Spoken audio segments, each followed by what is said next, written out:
Noong unang panahon, may dalawang magkaibigan ang mga sorsera na sina Paka at Gorna.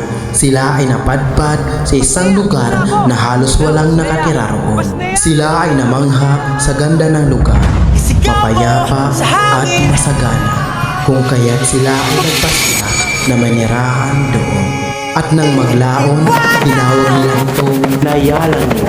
Ang mga sorsera ay nagkaroon ng sigalot sa isa't isa.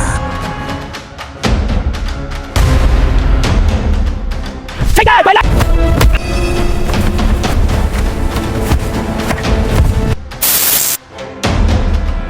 Lang hiya ka muna! Kasalanan mo ang lahat, pa! Kasalanan mo! Hindi sa'yo galing lahat!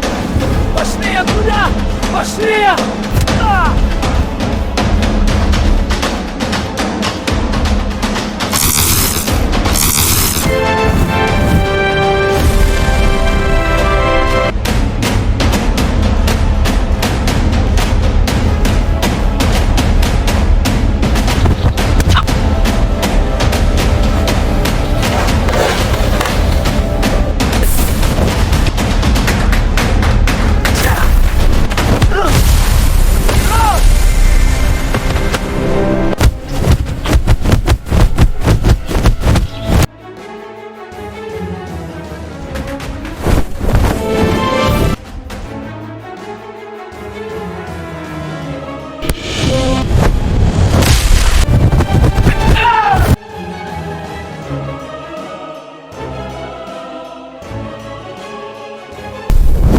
Isigaw mo sa hangin,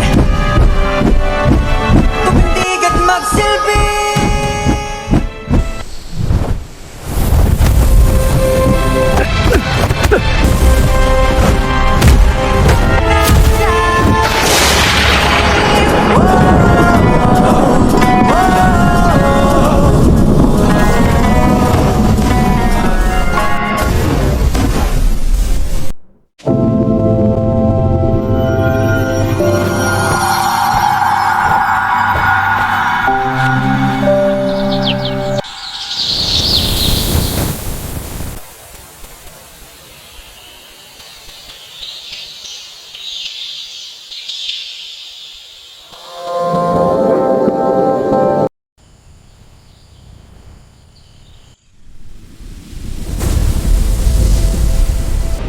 Sa muli!